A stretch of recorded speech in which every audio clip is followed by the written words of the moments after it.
Senyum di wajah Khofifah Indar Parawansa dan Emil Dardak terpancar usai menerima surat rekomendasi dari Partai Amanat Nasional untuk maju di pemilihan Gubernur Jawa Timur Senin kemarin. Rekomendasi dari PAN untuk Khofifah bersama Emil dilakukan dengan tanpa mahar politik. Dukungan PAN diberikan karena kinerja Khofifah Emil yang dinilai telah membuat Jatim berkembang pesat. Kami mendapatkan dukungan dari Partai Amanat Nasional tanpa mahar. Kami insya Allah siang ini akan mendapatkan rekomendasi keputusan dari DPP Partai Amanat Nasional dalam satu paket bakal calon gubernur Khofifah Indar Parawansa dan bakal calon wakil gubernur Jawa Timur Dr. Emil Alistianto Dardak. Kami juga bukan baru kenal, udah puluhan tahun. Dulu saya anggotanya Ibu Khofifah. Pada tahun 2004 anggota Komisi 6, Bu Khofifah dulu ketua Komisi 6 dulu. Ya, jadi sudah sekali. Dan Bu Khofifah saya tahu, kami tahu, kita semua tahu mengabdikan seluruh hidupnya untuk kepentingan umat, ya, untuk kepentingan bangsa dan negara. Luar biasa. Oleh karena itu memang ini adalah yang terbaik, ya. Kita doakan semua semoga bisa lancar. Dukungan dari PAN ini membuat duet Khofifah Indar Parawansa dan Emil Dardak dipastikan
Khofifah.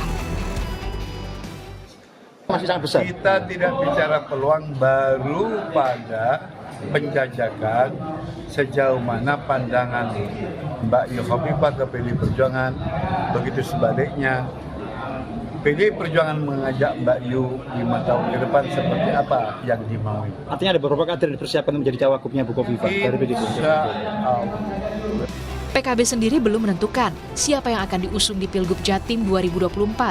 Mengingat panasnya hubungan Khofifah dengan Ketua Umum PKB, Muhaimin Iskandar, sejak Pilpres 2024 lalu. Kecil kemungkinan bagi PKB untuk masuk ke dalam gerbong pendukung Khofifah. Apalagi PKB memiliki privilege untuk memajukan jagoannya sendiri. PKB disebut masih menjaring nama-nama Bacagup untuk melawan Khofifah. Salah satu nama yang masuk penjaringan, yakni mantan Ketua PWNU Jatim, Kiai Marzuki Mustamar. Ujungnya apapun ya tentu akan kita kembalikan kepada Kiai Marzuki. Karena Kiai Marzuki bagian penting dari PKB, nggak mungkin kemudian PKB ngeklaim hari ini Kiai Marzuki bersedia, Kiai Marzuki siap. Nah kalau PKB-nya siap, PKB-nya siap, aspirasinya siap, tapi finishing-nya, final touch-nya, ya nanti kita akan minta kesediaan Kiai Marzuki. Dengan demikian, rasanya hampir tidak mungkin Khofifah melawan kota kosong. Khofifah sendiri mengaku siap jika harus menghadapi Kiai Marzuki Mustamar di Pilgub Jatim 2024. Tim Liputan, Kompas TV.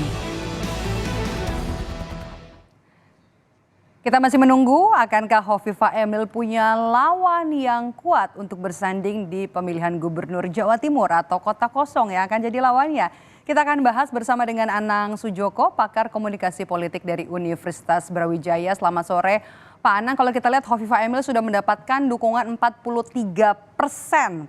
pada saat Pileg 2024 kemarin. Nah, kalau misalnya kita lihat apakah kemungkinan ada poros lain di luar Hovifah Emil yang cukup kuat? Ya, kalau kita lihat dari peta perolehan kursi di DPRD Jawa Timur, artinya ada potensi pesaing, ada potensi pesaing. Kita lihat misalkan urutan pertama perolehan kursi itu diduduki oleh PKB, kemudian yang kedua oleh PDIP. Artinya peluang itu sangat terbuka untuk hadirnya pesaing Khofifah. Dan itu masih ada 50% lebih kan, artinya punya kan yang lebih besar dibanding Khofifah kalau kita melihat peta perolehan kursi. Kemudian yang kedua, kalau kita lihat dari potensi tokoh-tokoh yang ada, Jawa Timur juga masih memiliki potensi-potensi tokoh untuk hadir sebagai pesaing Khofifah. Kita lihat misalkan tokoh dari Surabaya yang sekarang menjadi Mensos misalkan, itu juga memiliki peluang yang sangat tinggi pula. Kemudian ketika kita bicara kepada popularitas misalkan, PDIP masih juga punya kandidat-kandidat yang ada di Jakarta misalkan, anggota dewan yang ada di Jakarta, atau bahkan kalau kita lihat ada kader PDIP di kementerian juga. Itu juga kita bisa tarik kemudian menjadi pesaing. Artinya kalau nanti ada sebuah koalisi baru yang bersatu melawan yang saat ini sudah terjadi, katakan PKB dan PDIP, ini masih memiliki potensi untuk menghindari Khofifah melawan suara yang kosong, semacam itu. Gitu. Oke. PKB punya privilege sendiri karena mendapatkan jumlah kursi yang paling tinggi ya, 27 kursi di Pileg kemarin. Dengan privilege ini PKB yang bisa mengusung sendiri, kemudian juga ditambah panasnya hubungan antara Hovifah Indar Parawansa dan juga Ketua Umum PKB Caimin. Nah, apa hampir pasti PKB akan mengusung calonnya sendiri berada di luar koalisinya Hovifah Emil begitu?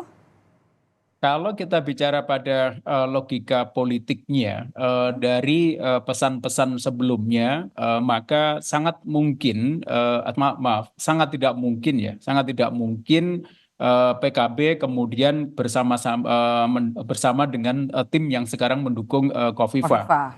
Kecuali Mbak, nanti ada deal-deal politik. Nah, yang namanya di politik kita tidak akan bisa mengatakan permanen ya.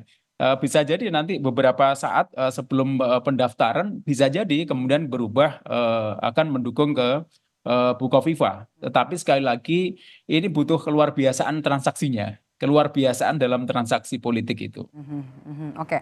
PKB sebelumnya ini kan juga menyebut nama Kiai Haji Marzuki Mustamar ya, yang diduga atau juga digadang-gadang bakalan nanti diusung di Pilgub Jawa Timur. Sebenarnya untuk Kiai Haji Marzuki Mustamar ini seberapa kuat pengaruhnya di Jawa Timur, Pak Anang? Ya, kalau dari sisi keorganisasian Pak Marzuki Mustamar ini kan memiliki pengalaman atau pernah mengendalikan NU pada level provinsi, yaitu sebagai ketua PWNU-nya. Nah, di sinilah kita melihat juga Pak Marzuki Mustamar juga memiliki potensi didukung oleh kalangan-kalangan Nahdliyin. Dan seperti peta perolehan DPRD juga, itu kan juga tinggi dan juga mayoritas penduduk di Jawa Timur. NU itu juga memiliki mayoritas di selain organisasi massa yang lain. Artinya apa? Bahwa Pak Marzuki Mustamar juga memiliki potensi itu. Namun ketika kita lihat pada peta sebuah proses kontestasi pemilihan itu berbeda. Berbedanya kita lihat atau berkaca pada kasus Pilpres kemarin. Kalau kita mau hitung-hitungan konsistensi perolehan suara, mestinya Muhaimin itu juga akan atau pas Pak Muhaimin di pasangan 01 juga akan memiliki potensi yang tinggi. Tapi kenyataannya kan memiliki kekalahan yang cukup telak. Nah, artinya kalau kita kemudian berbicara pada pengalaman itu, maka ya kekuatan dari Pak Marzuki Mustamar kalau dia diusulkan menjadi calon gubernur atau cagup, menurut saya ada banyak kelemahan, kecuali kalau beliaunya ditempatkan sebagai calon wakil gubernur, mungkin berbeda. Sehingga PKB dalam hal ini kalau misalkan tidak memiliki pesaing sekelas Khofifah yang punya pengalaman terpaan nasional di pemerintahan pusat, kemudian juga pengalaman di eksekutif di provinsi juga cukup bagus, maka saya ragu itu akan bisa disandingkan untuk bersaing dengan Bu Khofifah. Oleh karena itu perlu ada sebuah istilahnya koalisi lah, koalisi bahwa PKB tidak akan bisa sendiri kalau memang tidak bisa mencalonkan, tapi perlu ada kehadiran partai politik yang lain. Meskipun kalau kita lihat ada memang tokoh-tokoh PKB yang punya pengalaman di kementerian, tetapi dari sisi pendukung ada di Jawa Timur itu masih lemah dibandingkan ya dengan Pak Mustamar pula. Kita sebut saja Caimin begitu ya. Ya, semacam itulah. Itu masih di Jawa Timur, saya yakin tidak akan memiliki pendukung yang cukup signifikan untuk bisa bersaing dengan Hovifah Indar Parawansa. Oke, kalau dengan posisi kita lihat kan baru ada beberapa partai yang sudah menunjukkan arah dukungannya kepada Hovifah Emil. Kemudian yang kalau kita lihat kami juga akan hadirkan grafisnya. Ini ada Partai Gerindra, kemudian juga ada Golkar, kemudian ada Partai Demokrat, PAN, dan juga yang belum menyatakan ada PKB, kemudian juga ada PDI Perjuangan ya. Ada 5 partai yang belum. Bagaimana kita membaca peta ini? Kira-kira mereka masih wait and see atau seperti apa nih Pak Anang? Nah, ini ya, mereka pasti sedang menggodok strategi.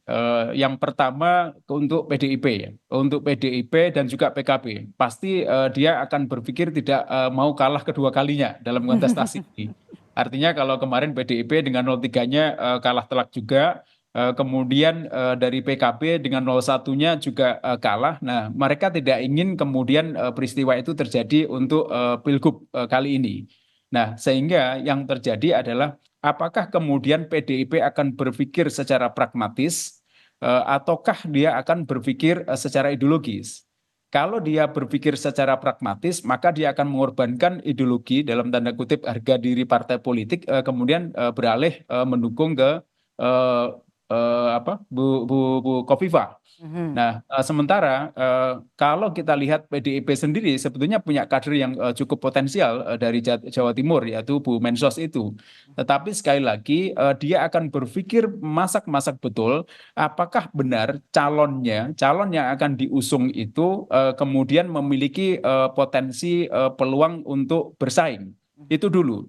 Kemudian ketika dia memiliki kelemahan, maka dia harus berkoalisi dengan siapa? Saya yakin di antara PDIP, kemudian PKB, Nasdem, dan partai-partai sisa ini juga akan berpikir. Kalau jadi koalisi jadi cukup besar sebenarnya ya, 41%. Bisa jadi kalau itu disepakati untuk calon-calon tertentu. Nah, ini kan sebagai sebuah demokrasi, proses demokrasi ya.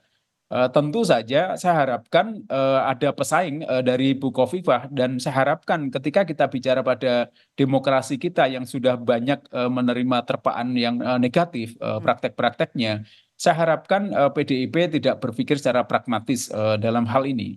Sehingga saya harapkan PKB, PDIP dan partai-partai sisa bisa jadi kemudian adalah memiliki calon-calon tersendiri yang itu akan bisa disandingkan untuk bersaing. Artinya bisa ada kemungkinan koalisi lain, koalisi di luar Hovifah Emil, karena kemungkinan nih ada apa juga ini harus dijegal, kemungkinan Hovifah Indar Parawansa ini di Pilgub Jatim akan melawan kota kosong, Pak Anang. Ya, kalau ini, nah nanti petanya kalau tadi misalkan dari petinggi PDIP memanggil Bu Khofifah itu dengan Mbak Yu, ini kan kalau kita artikan itu kan sebagai sebuah kedekatan secara emosional. Nah, kalau itu kemudian mencerminkan suara elit PDIP, maka ya kemungkinan terjadi akan melawan kotak kosong yang terjadi semacam itu.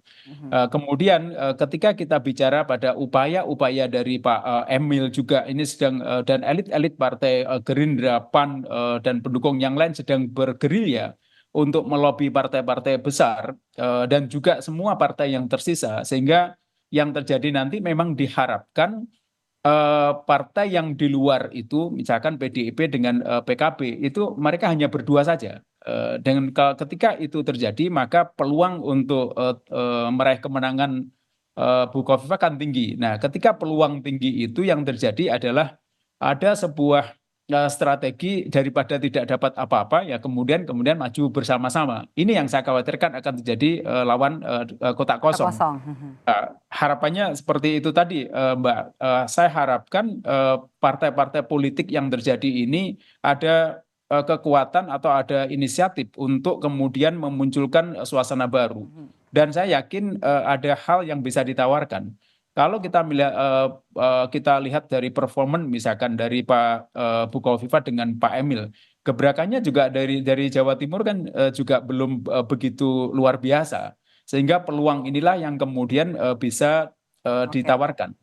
Contoh begini, kalau saya lihat petanya misalkan dari Menpan RB misalkan, yang bersangkutan atau beliau memiliki sebuah prestasi yang luar biasa mengangkat Banyuwangi. Kemudian Bu Risma, dia memiliki prestasi yang juga luar biasa ketika menjadi wali kota Surabaya.